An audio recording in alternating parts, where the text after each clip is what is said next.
다니엘서 9장 10절로 14절입니다. 다니엘서 9장 10절부터 15절까지입니다. 15절 9장 10절부터 15절까지를 읽겠습니다. 우리 하나님 여호와의 목소리를 듣지 아니하며 여호와께서 그의 종 선지자들에게 부탁하여 우리 앞에 세우신 율법을 행하지 아니하였음이니이다. 온 이스라엘이 주의 율법을 범하고 치우쳐 가서 주의 목소리를 듣지 아니하였으므로 이 저주가 우리에게 내렸으되 곧 하나님의 종 모세의 율법에 기록된 맹세대로 되었사오니 이는 우리가 주께 범죄하였음이니이다. 주께서 큰 재앙을 우리에게 내리사 우리와 및 우리를 재판하던 재판관을 쳐서 하신 말씀을 이루셨사오니 온 천하의 예루살렘에서 일어난 일 같은 것이 없나이다. 모세의 율법에 기록된 대로 이 모든 재앙이 이미 우리에게 내렸사오나 우리는 우리의 죄악을 떠나고 주의 진리를 깨달아 우리 하나님 여호와의 얼굴을 기쁘게 하지 아니하였나이다. 그러므로 여호와께서 이 재앙을 간직하여 두셨다가 우리에게 내리게 하셨사오니 우리 하나님 여호와께서 행하시는 모든 일이 공의로우시나 우리가 그 목소리를 듣지 아니하였음이니이다. 강한 손으로 주의 백성을 애굽 땅에서 인도하여 내시고 오늘과 같이 명성을 얻으신 우리 주 하나님이여 우리는 범죄하였고 악을 행하였나이다.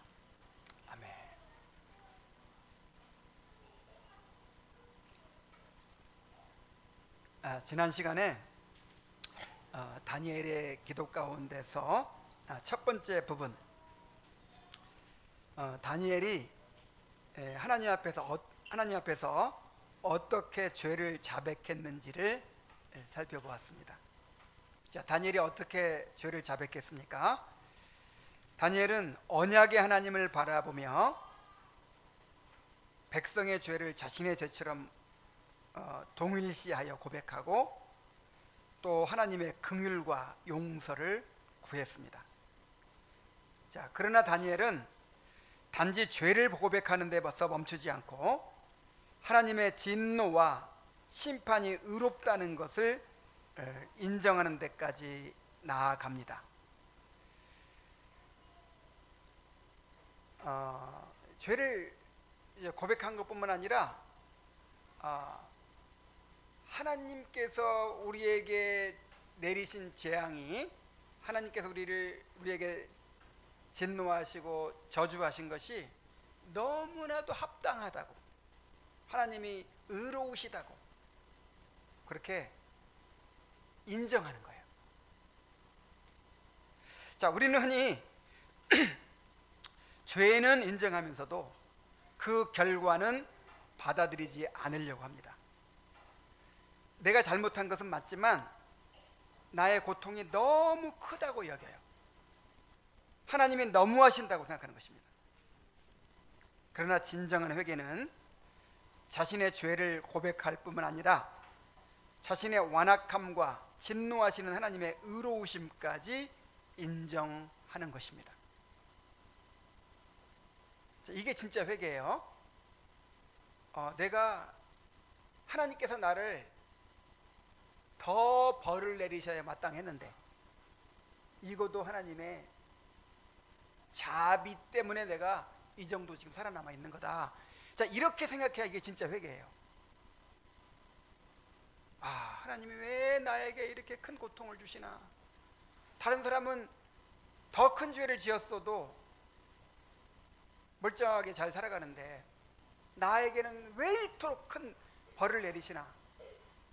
왜 이렇게 나에게는 진노를 크게 하시나?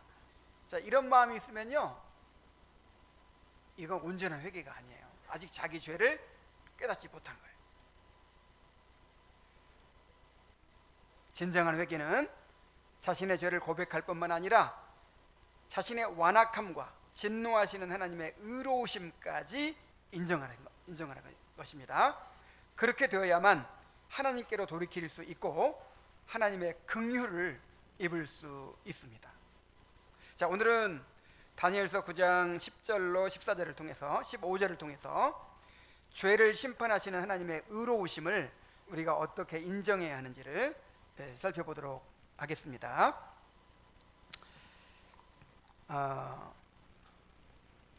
먼저 말씀을 듣지 않은 죄를 이제 인정하죠. 다니엘은 하나님의 진노에 대해 말하기 위해서 다시 한번 백성의 죄를 자백합니다. 10절에 우리 하나님 여호와의 목소리를 듣지 아니하며 여호와께서 그의 종 선지자들에게 부탁하여 우리 앞에 세우신 율법을 행하지 아니하였음이니이다. 이미 자백을 다 했죠. 이미 죄를 자백 다 했는데 이제 하나님의 진노가 의로우십니다 이 얘기를 하려고 자기가 그동안 자백했던 죄를 다시 요약적으로 또 고백을 하는 거예요. 자, 그런데 여기서 하나님의 진노를 유발한 이스라엘의 죄가, 유다 민족의 죄가 뭐라고 했어요? 우리가 여호와의 목소리를 듣지 아니하였나이다 이렇게 고백하고 있어요. 하나님의 진노를 유발한 이스라엘 백성의 죄는 근본적으로 하나님의 목소리를 듣지 않은 것이었습니다. 자, 물론 하나님이 명하신 율법을 행하지 않은 것이 문제였지만 이것은 하나님의 말씀을 듣지 않는 데서 비롯된 것이었습니다. 하나님께서 선지자들을 보내셔서 반복적으로 경고하셨지만 그들은 끝내 듣지 않았어요. 자, 왜 하나님이 진노하셨다고요? 하나님의 말씀을 듣지 않았기 때문에 진노하셨어요. 자, 이거 굉장히 중요해요. 여러분 잘 기억하셔야 돼요. 우리를 향한 하나님의 진노는 하나님의 말씀을 듣지 않는 데서 비롯된다는 사실을 깨달아야 합니다. 그러면 자녀들이 잘못했을 때, 자, 부모가 왜 화나죠? 자, 무엇 때문에 부모가 화가 나요? 물론 자녀들은 늘 잘못해요. 항상 잘못해요. 근데 부모가 화가 나는 거는 혼낼 때 어떻게 혼내죠? 내가 그렇게 하지 말라고 말했어 안 했어? 몇 번을 말했어? 결국 왜 화나요? 말을 안 들어서 화나요. 말을 안 들어.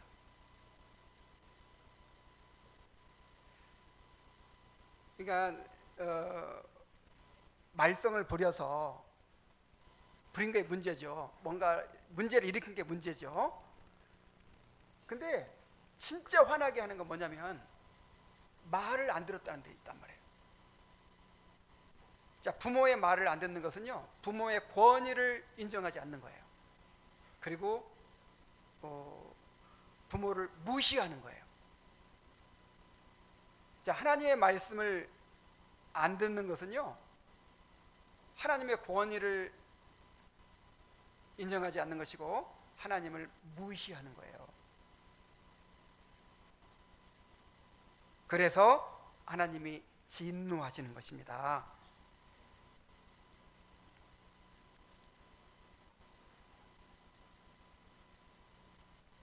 어, 10절에 우리 하나님 여호와의 목소리를 듣지 아니하며 그랬죠. 그리고 11절에도 온 이스라엘이 주의 율법을 범하고 치우쳐 가서 주의 목소리를 듣지 아니하였으므로. 그러니까 율법을 치우쳐 범하고, 이게 다 왜 그렇다는 거예요? 내 말을 왜 이렇게 안 듣냐 하는 것이죠. 자, 성경에서 이것을 잘 보여주는 사건이 있어요. 사무엘상 15장 22절 23절에 보면은 사무엘이 이르되 여호와께서 번제와 다른 제사를 그의 목소리를 청종하시는 것 같이 청종하는 것을 좋아하심 같이 좋아하시겠나이까? 순종이 제사보다 낫고 듣는 것이 순양의 기름보다 나으니 이는 거역하는 것은 점치는 죄와 같고 완고한 것은 사신 우상에게 절하는 죄와 같음이라. 왕이 여호와의 말씀을 버렸으므로 여호와께서도 왕을 버려 왕이 되지 못하게 하셨나이다. 자, 왜 하나님이 사울에게 진노하셨습니까?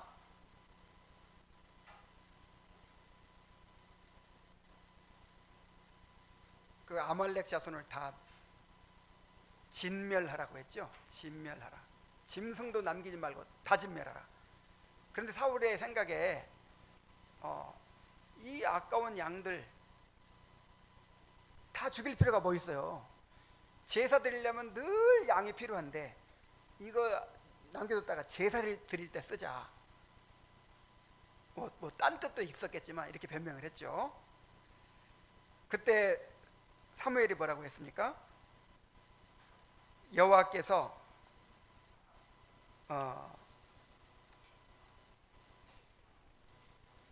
그의 목소리를 청중하시는 것처럼 번제와 다른 제사를 그의 목소리 청중하시는 것을 좋아하심 같이 좋아하시겠나이까? 사울의 문제가 뭐예요? 하나님의 말씀을 듣지 않는 거예요. 무시하는 거예요. 그래서 왕이 여호와의 말씀을 버렸으므로 여호와께서도 왕을 버려 왕이 되지 못하게 하셨나이다. 자, 이렇게 말하고 있어요. 그 반대의 경우가 있죠. 그 사무엘서를 이렇게 보면은 하나님께서 두 유형의 인간을 딱 비교하시는 것 같아요. 사울형 인간이 있고 다윗형 인간이 있어요.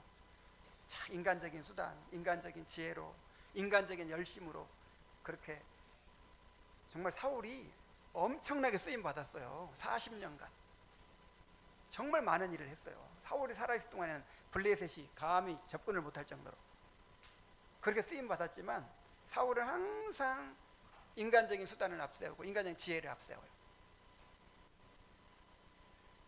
다윗은 그러니까 하나님이 사울을 미워하세요. 그래서 사울이 말씀을 버렸기 때문에 사울을 버렸다 그렇게 하셨는데, 다윗은 어떻습니까? 다윗은 하나님의 말씀을 너무너무 사랑해요. 하나님의 말씀을 너무 사랑해. 그래서 하나님께서 내 마음에 합한 사람이라고 하셨어요.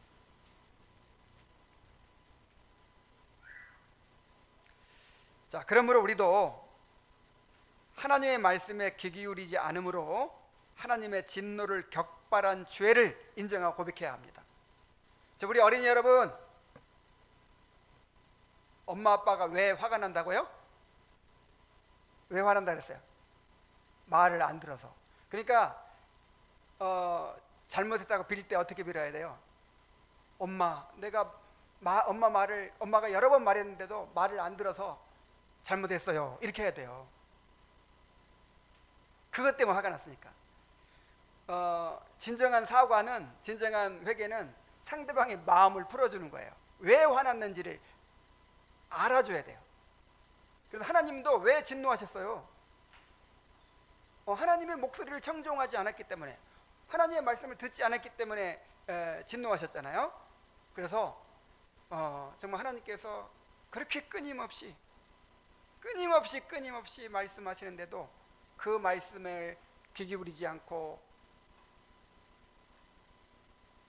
청종하지 않은 것에 대해서 회개해야 된다 이 말이에요. 이것이 얼마나 큰 죄인가를 알아야 된다 이 말이에요. 하나님의 말씀을 듣지 않는 것이 이스라엘 백성의 가장 큰 죄였을 뿐만 아니라 모든 죄의 원인이었습니다. 11절에 보면 온 이스라엘이 주의 율법을 범하고 치우쳐 가서 주의 목소리를 듣지 아니하였으므로 그랬죠. 하나님의 목소리에 귀를 막고 듣지 않으니 율법을 범하고 죄악으로 치우칠 수밖에 없는 것입니다.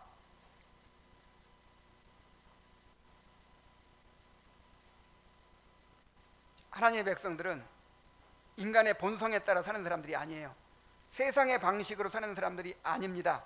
철저하게 하나님의 말씀에 따라 사는 사람들입니다. 그러므로 끊임없이 말씀을 들어야 돼요. 마치 뭐하고 똑같으냐면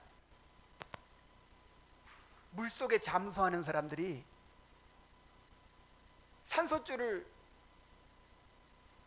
이렇게 가지고 들어가야 되죠.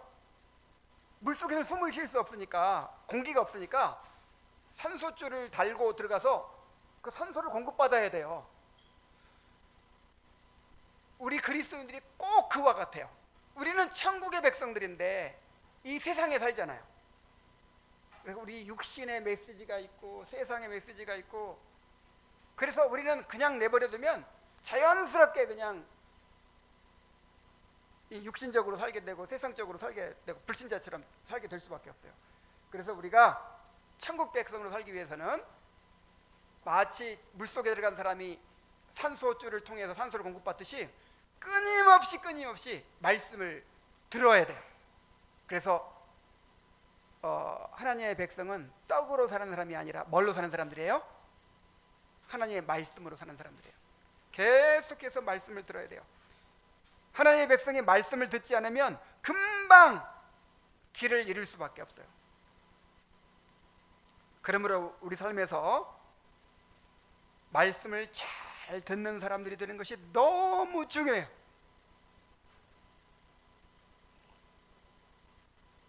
자, 뭐가 중요하다고요? 말씀을 잘 듣는 사람이 되는 것이. 기독교 신앙은 말씀을 듣는 데서 시작됩니다. 일단 말씀을 잘 들어야 믿음이 생기고 순종도 나옵니다. 그래서 여러분, 뭔가 이렇게 세월이 가면서 신앙이 성장하고 열매가 있는 사람 보세요. 반드시 말씀을 듣는 경청 능력이 굉장히 높은 사람이에요. 근데 그렇게 오랫동안 믿어도, 교회를 다녀도 도무지 변화가 없고 열매가 없는 사람 보세요. 틀림없어요. 말씀을 듣는 그 경청 능력이 현저하게 낮아요. 반드시 말씀을 듣는데 문제가 있어요. 예배에 나와서도 자기 생각으로 가득 차가지고 말씀을 그대로 100% 받아들이지 못해요. 여기서 보면 다 알아요. 말씀을 어떻게 듣고 있는지 대충 알아. 그리고 교재에 보면 알아. 교재에 보면. 그러니까 말씀을 잘 듣는다는 것이, 이 경청 능력이 높은 사람들은요, 수동적으로 듣지 않아요. 그 말씀을 내 삶에 적용하면서 들어요. 그리고 그 말씀을 계속해서 묵상해요.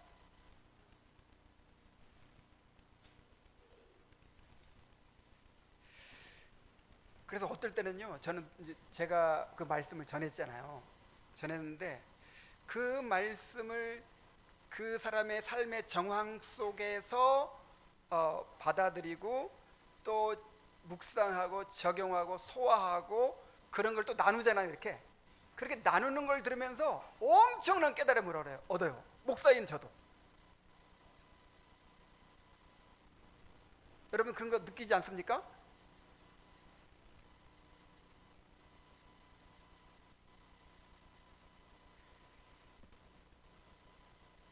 말씀을 듣는 데서부터 시작되는 거예요. 듣는 데서부터. 그러니까 여러분들이 만약에 신앙에 어떤 문제가 있으면 말씀을 듣는 데 문제가 있어요. 일단 말씀을 잘 들어야 돼요. 그러니까 우리가 변화시키는 거 아니잖아요. 우리 힘으로 열매 맺는 거 아니잖아요. 말씀에 우리 자신을 맡기는 거잖아요. 바울 사도가 그런 말을 했어요. 3년간 목회하던 에베소 교회를 떠나면서 내가 너희를 주와 및 그 은혜의 말씀께 부탁하노니 그 말씀이 너희를 능히 든든히 세우사 거룩해 하심을 입은 모든 자 가운데 기업이 있게 하시리라. 자, 바울이 떠나면서 뭐에다 맡기고 가요? 말씀한테 맡기고 가요. 성도들을. 그 말씀이 성도들을 든든히 세워주고 나중에 하나님의 유업을 받게 해준다는 거예요.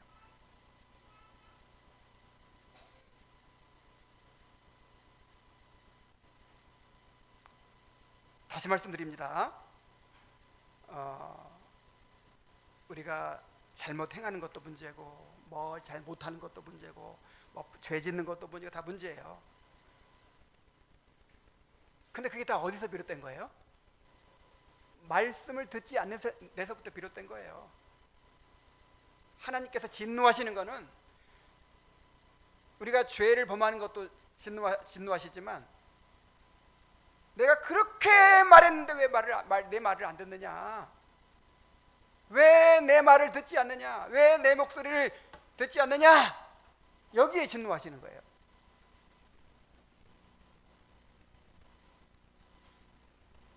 이제 좀 변화되어야 되지 않겠습니까?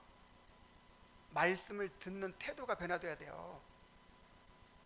이 말씀을 듣는 이 경청 능력을 좀 키워야 돼요. 언제까지 그 자리에 머물러 있겠습니까?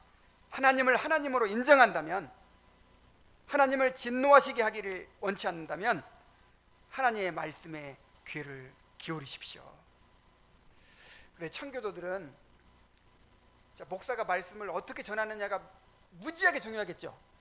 너무 중요하겠죠. 근데 그만큼 성도들이 말씀을 어떻게 듣느냐가 중요하다고 그렇게 여겼어요. 그래서 설교를 어떻게 해야 되느냐도 많이 가르쳤지만 말씀을 어떻게 들어야 하느냐를 그렇게 중요하게 여기고 강조하고 또 가르쳤어요.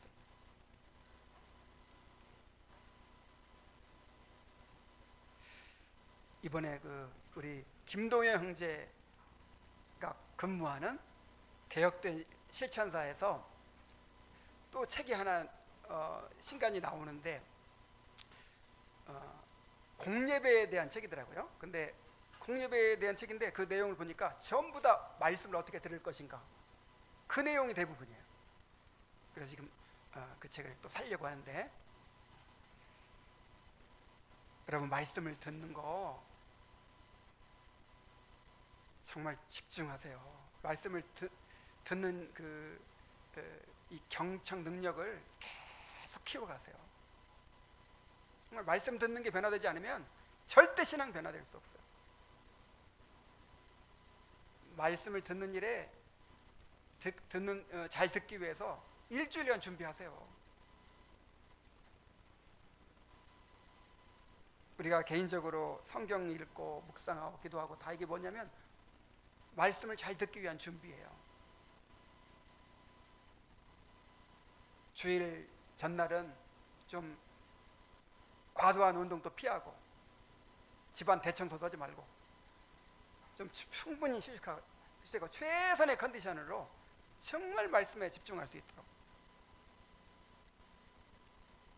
그래서 중요한 건 어떤 영혼의 상태죠. 마음의 상태죠. 말씀을 잘 듣는 성도들이 되기 바랍니다. 제가 개척하고 나서 지금까지 늘 말씀 듣는 일에 대해서 강조를 해왔는데 이거는 내가 설교 준비 열심히 하는 것만큼이나 계속해서 가르치고 훈련해야 될 부분이라고 저는 생각해요. 성도들이 얼마나 말씀을 잘 듣느냐가 우리 교회의 영적인 상태를 좌우할 것입니다.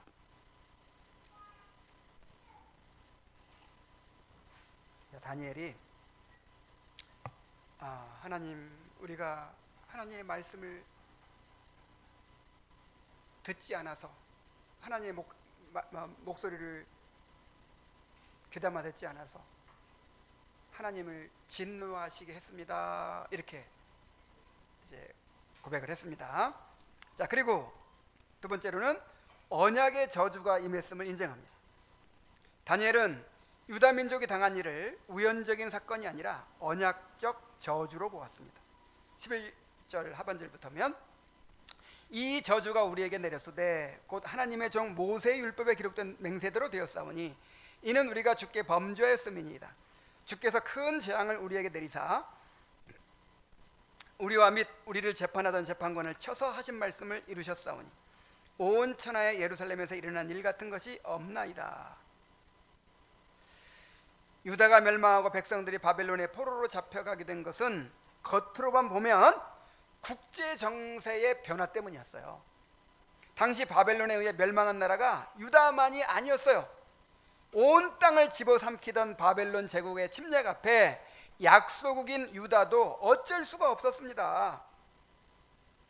그래서 실제로 대부분의 유다 지도자들과 백성들이 어떻게 생각했냐면 이게 그냥 국제 정세, 그 역학관계 때문에 이렇게 우리가 된 거다. 다 그렇게 생각했어요. 그래서 이 문제를 어떻게 해결하려고 했습니까? 애굽하고 동맹을 맺어가지고 나라를 지켜보자. 야, 정말 1차 침략에 의해서 포로로 잡혀가고 나라가 이제 바빌론 속국이 되죠. 2차 침략에 의해서 또 이제 포로로 잡혀가죠. 3차 침략에 의해서 완전히 그냥 성전까지 다 받게 되죠. 그런데도 이게 하나님께로부터 왔다는 생각을 못해요. 그래가지고 그 상황에서도 우리가 애굽으로 가자 해가지고 사람들 모아가지고 애굽으로 막 가잖아요. 그러니까 이렇게 하나님의 진노를 받고 저주를 받고 징계를 받고 그런데도 불구하고 이게 하나님께로부터 왔다 이런 생각을 안 하는 거예요. 왜 이 일이 일어났다? 우리 국력이 약해가지고 우리 외교를 잘 못해가지고 바벨론이라는 신흥 강자가 그렇게 여러 나라들을 정복하는 그 시대적 위기 가운데서 어쩔 수 없이 우리가 이렇게 됐다. 이렇게 해서 그래요.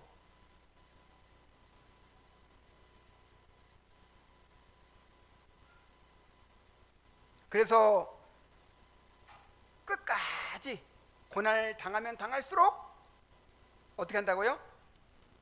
우상 숭배하고 또 애굽이나 다른 강대국들을 의지하고 자 이렇게 하는 거예요. 그러나 다니엘은 유다의 멸망을 그렇게 외적인 조건으로만 보지 않았습니다. 그는 이 모든 재앙이 모세의 율법에 기록된 언약의 저주가 성취된 것이라고 고백합니다. 하나님의 이스라엘 백성과 맺으신 언약에는 축복의 약속만 있는 것이 아니라 저주의 경고도 있습니다. 그들이 언약을 어기면 하나님의 저주가 임하여 성읍이 황폐하게 되고 땅이 황무하게 되며 백성이 이방 나라로 흩어질 것이라고 명시하셨어요. 신명기 28장 같은 데 보면은 자세히 나오죠. 근데 그 내용 그대로 이루어진 거예요.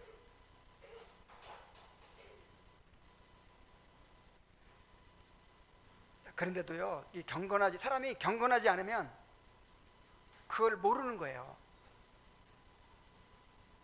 그런 일을 당하면서도 이게 하나님께로부터 임했다, 하나님이 우리를 징계하시는 거다, 이 생각을 못하는 거예요. 오늘날에도 똑같습니다.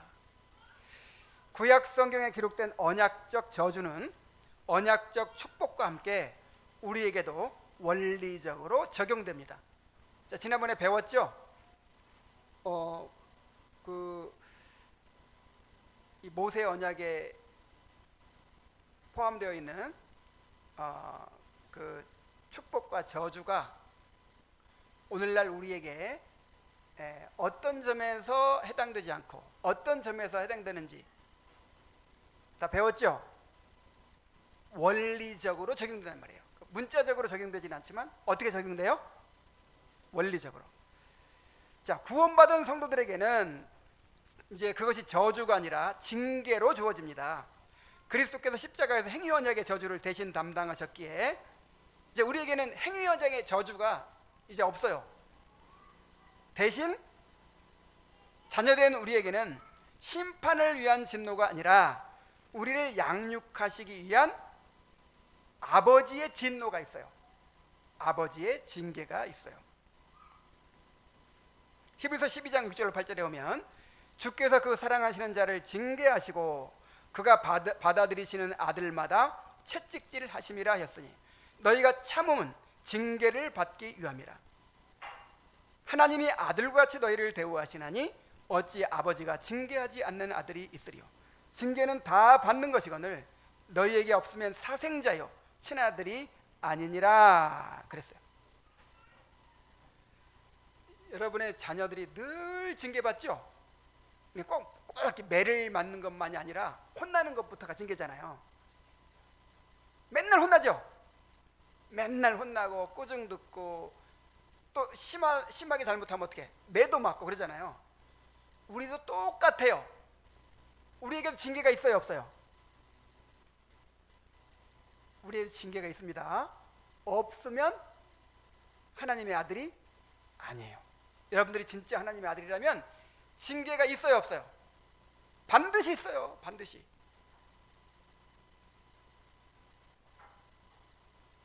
그러므로 우리가 하나님의 징계를 깨달아야 돼요. 하나님의 징계를 당할 때, 내가 저 사람 때문에 내가 이 어려움을 당하고 있어. 환경이 나빠서 이렇게 됐어. 그렇게 그냥 어떤 우연으로 어떤 뭐 환경적인 그런 조건 때문에 일어난 일인 것처럼 그렇게 해석을 해버리면 이건 불신자나 다름없어요. 그러나 진정으로 회개하는 사람은 외적인 원인이 아니라 그 재앙을 내리신 하나님을 바라봅니다. 이 모든 일이 하나님의 손에서 비롯된 것임을 인정하고 하나님께로 이제 돌이키죠. 정말 이것이 중요해요. 자, 우리에게 일어나는 어떤 일도 의미 없이 일어난 일이 있을까요, 없을까요? 없습니다. 우리에게 일어나는 모든 일들은 다 하나님의 작정 가운데서 하나님께서 허락하신 일들이에요. 하나님은 우리에게 일어난 모든 일을 합력하여 선을 이루신다 그랬어요. 모든 일들이 합력하여 우리를 향한 구원의 계획을 성취해 가신다 그랬어요. 그래서 우리에게 일어나는 여러 가지 일들을 통해서 우리가 하나님의 징계를 깨달아야 돼요.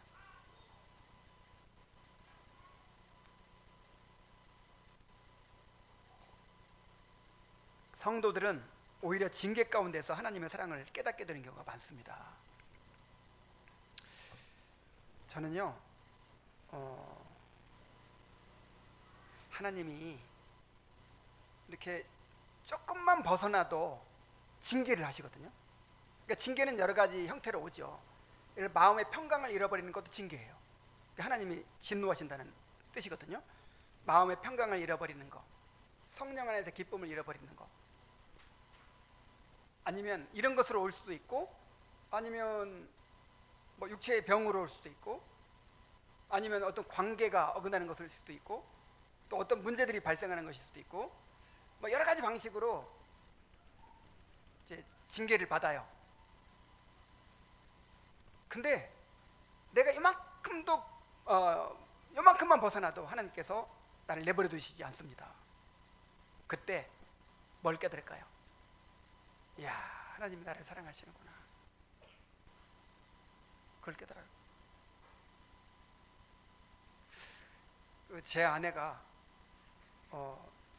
가끔 그런 얘기를 하거든요. 지금까지 살아오면서 주님의 사랑을 가장 깊게 느꼈을 때가 언제냐. 제 아내는 뭐라고 그러냐면,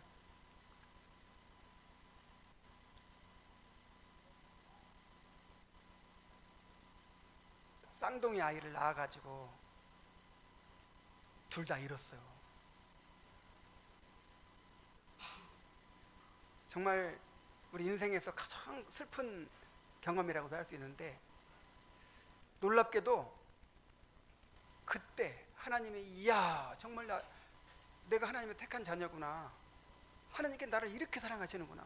내가 도대체 뭔데 이렇게 나를 사랑하시나. 그러면서 그렇게 감격해서 울었대요. 하나님의 사랑을 확신하고. 그러니까 이게 참 역설적인데, 이 징계를 깨달으면요, 구원의 확신을 갖게 돼요. 그 하나님, 나를 향한 하나님의 사랑과 그 언약적 신실성을 깨닫게 되거든요. 아, 내가 진짜 하나님의 아들이구나. 그래서 다윗도 이렇게 고백을 합니다. 시편 119편 75절에 여호와여 내가 알거니와 주의 심판은 의로우시고 주께서 나를 괴롭게 하심은 성실하심 때문이니이다. 다윗처럼 고난을 많이 받은 사람이 어디 있습니까? 그러면 어찌하여 나한테 이런, 물론 그런 고백도 하긴 했었죠. 근데 이제 깨닫고 나서 보니까 하나님의 심판은 어떻다? 의로우시다. 하나님이 정말 의로우시다. 그리고 나를 이렇게 괴롭게 하신 것은 뭐 때문이다? 언약적 신실성 때문이다. 나에게 주신 언약을 그렇게 신실하게 지켜가시는구나. 내가 주님을 벗어나지 못하도록 이렇게 나를 신실하게 붙드시는구나. 징계하시는구나. 이렇게 깨닫는 거예요. 자, 그런데 하나님의 징계를 받으면서도 깨닫지 못하는 사람도 있어요. 정말 불행한 사람입니다. 하나님의 말씀을 무시하는 것도 무서운 죄인데 하나님이 계속해서 징계하시는데도 불구하고 이건 재수 없어서 일어난 일이야. 이건 내가 뭐 실수해가지고 일어난 일이야. 이건 어쩔 수 없이, 이건 환경 때문에 어쩔 수 없었어. 그러면서 하나님의 징계를 깨닫지 못하는 사람들이 있어요. 그냥 운으로 돌리고 그냥 환경의 조건으로 돌리고 그러면서 그냥 인간적인 방법으로 모면하려고 하는 그런 사람들이 있어요. 하나님의 말씀을 무시하는 것도 무서운 죄인데 이렇게 하나님의 징계를 무시하는 것은 얼마나 무서운 죄가 되겠습니까? 그래서 다니엘은 유다 백성들이 하나님의 징계를 받고도 무시한 죄를 고백합니다. 13절로 14절에 모세 율법에 기록된 대로 이 모든 재앙이 우리에게 내렸사오나 우리는 우리의 죄악을 떠나고 주의 진리를 깨달아 우리 하나님 여호와의 얼굴을 기쁘게 하지 아니하였나이다. 그러므로 여호와께서 이 재앙을 간직하여 두셨다가 우리에게 내리게 하셨사오니 우리 하나님 여호와께서 행하시는 모든 일이 공의로우시나 우리가 그 목소리를 듣지 아니하였음이니이다. 자, 맨 처음에 하나님 뭐 때문에 화가 났다고요? 왜 내 말을 그렇게 안 듣냐? 그렇게 선지자들을 보내서 또 이야기하고 또 이야기하고 또 이야기하는데 왜 내 말을 이렇게 안 듣는 거냐 하고 화가 났죠. 근데 이번에는 더 크게 화가 난 일이 있어. 말을 하도 안 들어가지고 매를 때렸거든요. 자, 매를 때리는데도, 징계를 하는데도 그걸 무시해. 징계를 하는데도 그걸 무시해. 그러니까 하나님 얼마나 화가 나시겠어요. 하나님은 유다 백성을 언약에서 경고하신 대로 기근과 전염병과 전쟁 등으로 치셨습니다. 그러나 그들은 하나님의 징계를 깨닫지 못했습니다. 그저 우연이나 환경적인 조건 때문에 발생한 일로 여기고 징계를 받을수록 더 완악해지고 더 우상을 의지하고 이방 나라들을 의지했습니다. 계속해서 하나님의 진노를 쌓아가는 거죠. 그래서 다니엘은 하나님이 이 재앙을 간직해 두셨다가 우리에게 내리게 하셨다고 고백합니다. 재앙을 어떻게 해두셨다가? 간직해 여러분, 하나님은 처음부터 막 큰 재앙을 막 주시는 분이 아니에요. 큰 벌은 간직해 두세요. 그리고 작은 고통을 주십니다. 작은 고통을 돌아오라고. 그런데도 안 들으면 이걸 간직해 두었던 그 벌을 내리시는 거예요. 결국 유다는 전에 경험하지 못했던 큰 재앙을 만나게 되었습니다. 성전이 파괴되고 예루살렘 성벽이 무너지고 백성들이 포로로 잡혀가는 엄청난 비극을 당하게 된 거예요. 이에 대해서 다니엘은 하나님 너무하십니다. 이렇게까지 하셔야 했습니까? 라고 하지 않았습니다. 오히려 이렇게 고백합니다. 하나님은 의로우십니다. 문제는 하나님께 있는 것이 아니라 우리에게 있습니다. 우리가 하나님의 목소리를 듣지 않았습니다. 하나님이 그렇게 하시는 것이 마땅했습니다. 우리가 징계를 받으면서도 돌이키지 않았습니다. 그래서 하나님이 간직해 두셨던 그 재앙을 우리에게 내리신 것입니다. 이것이 참된 회개의 모습입니다. 자신의 완악함과 하나님의 공의를 인정하는 것입니다. 자, 그래야만 철저히 하나님께로 돌이키게 됩니다. 그래야만 하나님의 긍휼을 입게 됩니다.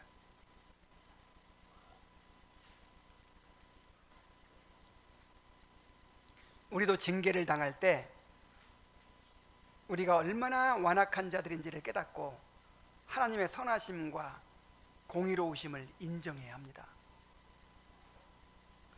하나님은 오래 참으시는 분이요, 쉽게 분노하지 않으시는 분입니다. 우리가 언약에서 멀어질 때 금방 매를 때리지 않으세요. 하나님은 말씀으로 끊임없이 가르치시고 권면하시고 경고하십니다. 예배 가운데서, 성도의 교제 가운데서, 그리고 마음의 감동을 주심으로 끊임없이 우리에게 말씀하십니다. 그래도 깨닫지 못하면 이제 징계를 하시죠. 환경을 통해서 깨우치십니다. 세상에서 일어나는 두려운 일들을 통해 경고하십니다. 그러니까 여러분, 하나님의 징계가요, 단계적이에요. 맨 처음에는 우리와 전혀 상관없는 저 세상에 일어나는 일들을 통해서 우리를 깨우치세요. 하나님은 두려워하게 하십니다. 그래도 못 깨달으면 사랑하는 사람들이 겪는 고통을 통해서 우리를 돌아보게 하십니다. 그래도 못 깨달으면 우리 앞에 다가오는 여러 가지 어려움들을 통해서 우리를 징계하십니다. 점점 우리가 못 느끼니까, 그 유다 백성들처럼 이거는 우리가 외교를 못해서 그래, 이거는 우리가 애굽하고 동맹을 못 맺어서 그래, 이런 식으로 자꾸만 인간적인 해석을 해버리니까 확실하게 깨닫게 해주시려면 어떻게 해야 돼요? 명확하게 보여줘야 되죠. 그래서 점점 징계도요, 명확하게 이렇게 진전해 가십니다. 자, 이렇게 징계를 받으면 마음이 낮아져서 회개하고 하나님께로 돌이켜야 하는데, 우리는 징계를 받을수록 오히려 마음이 더 완악해지곤 합니다. 하나님을 해친 자신의 죄를 생각하기보다 자신의 고통만을 생각해요. 그러니까 내가 하나님께 범한 죄가 얼마나 큰가를 생각해야 되는데, 뭘 더 크게 생각해요? 내가 당하는 고통이 더 큰 거예요. 그래가지고 사람을 원망하고 하나님을 원망합니다. 자기 연민에 빠져서 세상의 헛된 즐거움으로 자기를 위로하려고 합니다. 유다 백성들이 징계를 당할수록 우상을 의지하고 이방 나라들을 의지했듯이 고난을 당할수록 더욱 세상 것들을 붙잡고 영적인 의무들을 내팽개쳐버려요. 이게 사람이 이 고난을 받으면요, 하나님께 대해 쓴뿌리가 생기거든요. 근데 내가 의식적으로 하나님 너무하십니다, 나 그럼 하나님하고 가까이 안 하겠어요, 의식적으로 이렇게 하지 않아요. 그냥 나도 모르는 사이에 영적인 의무들을 내팽개쳐버려요. 그러니까 내 무의식 가운데 일종의 보상 심리예요. 나는 하나님이 나를 이렇게 대우하시기 때문에 나는 어쩔 수 없어요. 나는 지금 너무 힘드니까 이런 이 본성적인 위로, 이런 죄악적인 위로를 마땅히 누려야 돼요. 이걸로 보상을 받아야 돼요. 나는 내가 이런 고통을 받고 있기 때문에 나는 하나님께 대한 의무를 할 수 없어요. 자, 이런 무의식 속에 이런 쓴뿌리가 있어요. 이런 반항심이 있어요. 좀 이렇게 약간 날서 있죠. 누가 툭 건드리면 그냥 폭발할 정도로.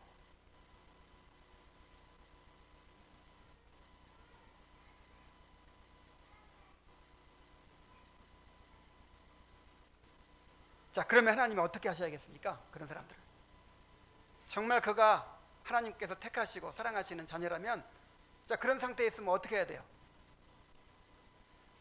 아이한테 막 타일렀어요. 근데 안 들어. 그래서 이제 하다가 매를 때렸어요. 근데 자기 잘못을 깨닫기는커녕 나를 매를 때렸다고 더 막 씩씩거리고 더 그냥 원망하고 막 그런단 말이에요. 그럼 어떻게 해야 되겠어요?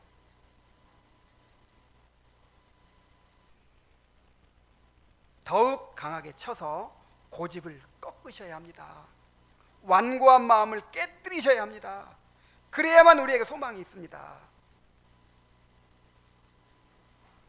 우리가 인생에서 큰 징계를 만날 때는 하나님이 갑자기 진노하신 것이 절대 아니에요. 우리 자신이 알아요.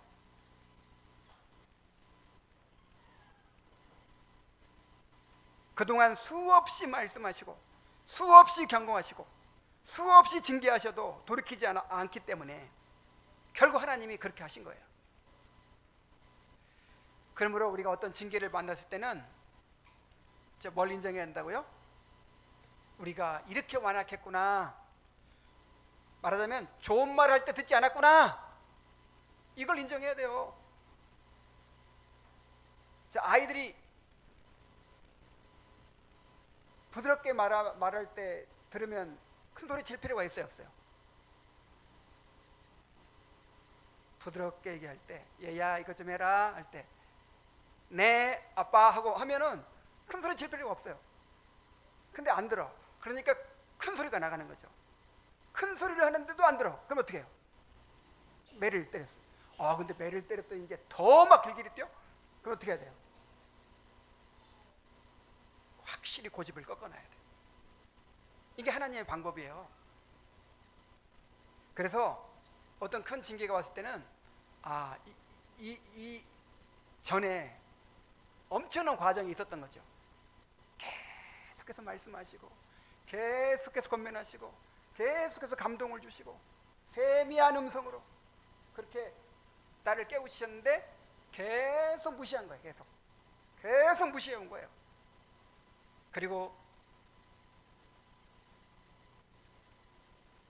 확신을 흔들어 놓으시고 마음의 평강을 깨뜨리시고 기쁨을 뺏어가시고, 자, 이런 것도 징계예요. 이런 것도 하나님의 불쾌함을 우리에게 나타내시는 거예요. 자, 그래도 못 깨달아. 그러면 이제 더 깨닫도록 우리를 더 아프게 징계하시죠. 그래서 징계를 딱 받을 때는 내가 그동안 얼마나 수없이 말씀을 무시해 왔던가, 내가 얼마나 하나님의 그 징계를 무시해 왔던가, 이걸 생각해야 된다. 이거를 그냥 내가 지금 당하고 있는 고통만 생각하고 하나님 너무하십니다. 왜 나한테 있는 고통을 주십니까? 막 억울해하고 막. 이거 아직 회개한 거 아니라니까요.